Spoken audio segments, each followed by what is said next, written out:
Hello, and thank you for your time today. This presentation, called Signs of the Times, is intended to provide information and education to parents and guardians of students in our Waukesha 1 schools.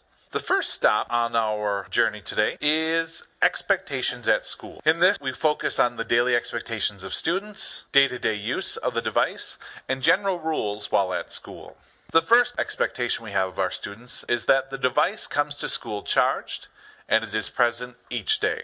The device is going to become an important part of a student's learning environment. As a result of that, a student who comes to class without their iPad or without having it charged is very much like a student who came to class without their materials, a writing utensil, or their textbook before iPads were available. So it's very important that students come to school with those each day.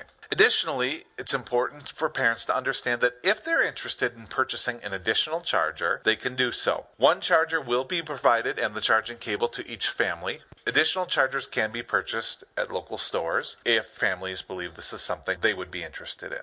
The next guideline is this. Appropriate use guidelines will be enforced and should be followed closely. Each student and a parent or guardian signed the appropriate use guidelines when the iPad was distributed. You should be aware of what is on that sheet, and you should also, if interested, request an additional copy of it. You can do this through somebody at your local school. We want parents to understand that these devices belong to the school district of Waukesha. While we encourage you to use them, to personalize them, and to make them a part of your son or daughter's learning experience, these devices can be monitored and collected while at school. It's important to understand that this means that they can be monitored remotely. Remote monitoring can consist of viewing the apps that are on that iPad, seeing what its internet search history has been, determining if it has been charged recently, and gathering a bit of other information as necessary. It is important to note, though, that the camera on these devices cannot be accessed or monitored by the district staff. These devices can be searched at random. They can be collected and maintained by district staff as well as the district staff member sees fit. The next topic is apps for school.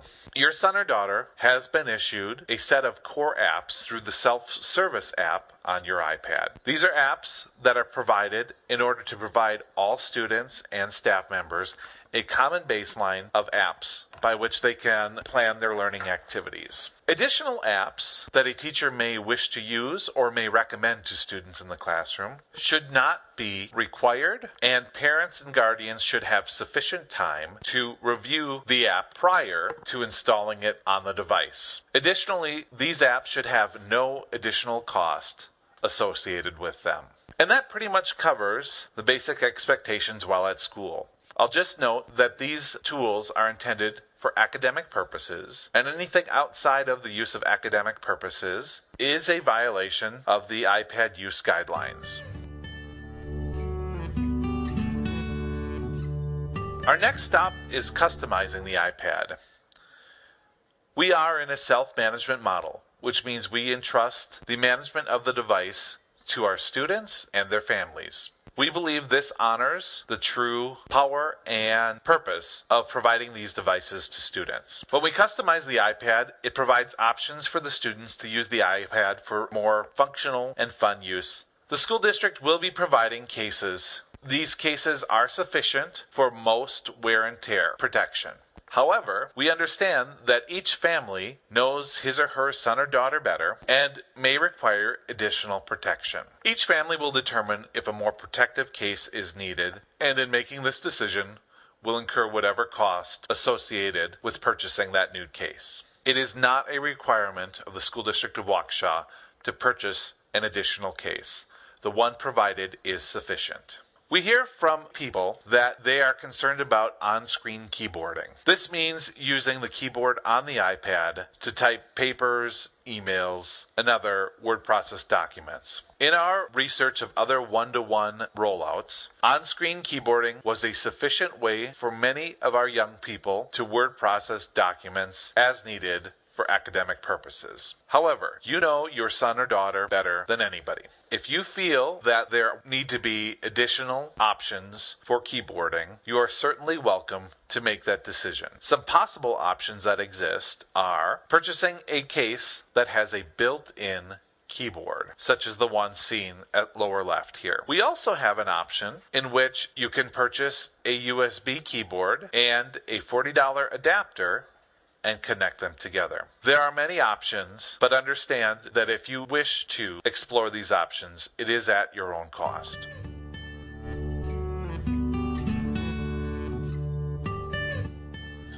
Our next stop is personalizing app selection. We want you to understand that as a family, you need to make decisions that are best for you in a self-managed model. That means that you can make the decision to purchase apps, free or pay for, that will work for your son or daughter in their academic pursuits. One of the reasons that we went with the iPad as a district was because of the wide variety of tools and applications that can assist our students regardless of their needs or interests. To truly put the power of that personalization into effect, we encourage families to explore what apps will work best for them. We want you to be aware, though, that any fees incurred as a result of purchasing applications not specified by the district will be solely the responsibility of the family. In addition to that, though, the apps that are purchased on your Apple ID,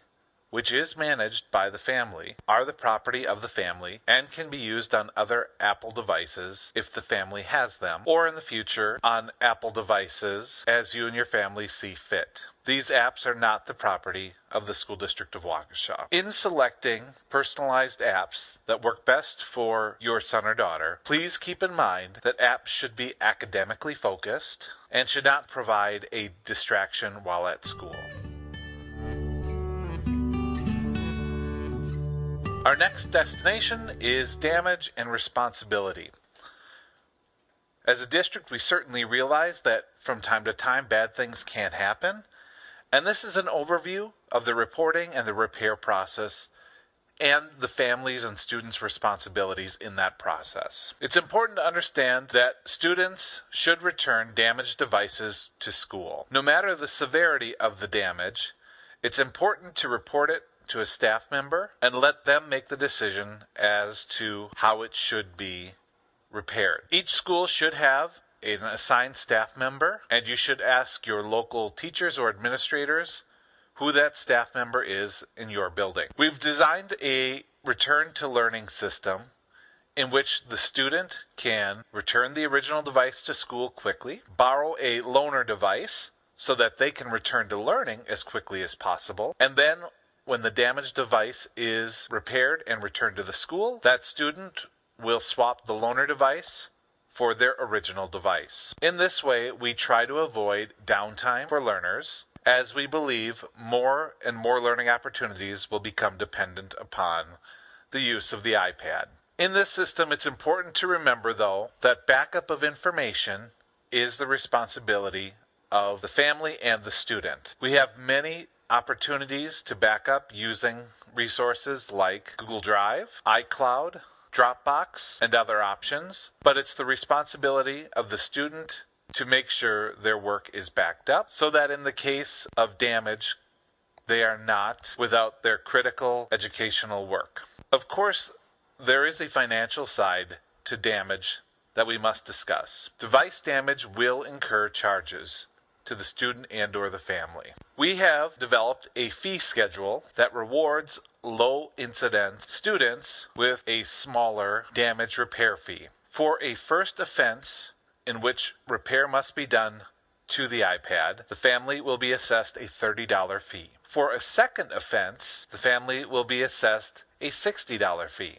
Each additional offense over the life of that loaned device will incur a $100 repair fee. These fees will be assessed to families through the same process as school fees are presently assessed, and payment can be made in the same way as other school fees. In this fee schedule, we must talk about the difference between theft and loss. Our insurance plan indicates that theft is covered by insurance at no cost to the student or their family. In the event that a device is stolen, families must file a police report and the family must provide a copy to the assigned staff member. School staff will not file this police report for families. It is the responsibility of the student and/or the family to be certain to get this police report and to make sure it is on file with the district. Without a police report on file, the item is considered lost by the district. This police report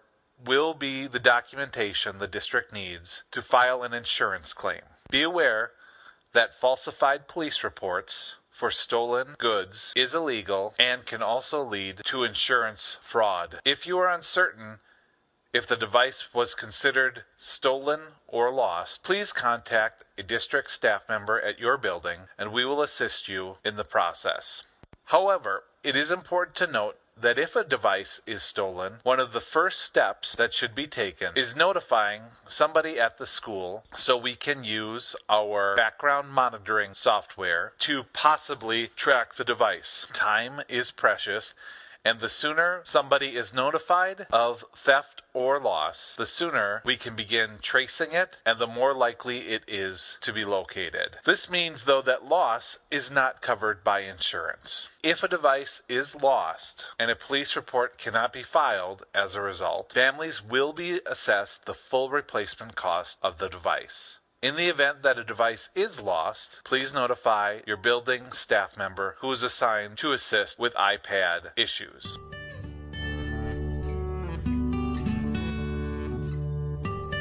Finally, let's talk about expectations at home. As a Waukesha 1 family, your son or daughter has the privilege of bringing these devices home in order to assist them with their academic work. This is truly the new face of learning in the 21st century, and it will prepare our young people for a highly connected, collaborative, and creative future of work. We certainly realize that as these devices come home, this introduces a new set of responsibilities and potential issues that could take place while the student is at home. This section is intended to provide parents with a sense of what can be done to keep an eye on the device, to be aware of what is being done with that device, and to maintain some control as to when the device is used and what it is used for. Some families may be interested in monitoring internet use at home. While district staff will not be available to assist with setting up or monitoring at home, we do have some solutions that may be valuable to you. If you have an internet router at home, many of them come with monitoring software and options built in. We would encourage you to utilize them. Another option is called OpenDNS. It allows you to set up internet filters on home networks, and services such as OpenDNS are free to use. But any system that you have which will allow you to monitor your students' use at home and internet history would be valuable. A key point that we want all Waukesha 1 families to remember is that the Apple ID is truly the key to knowing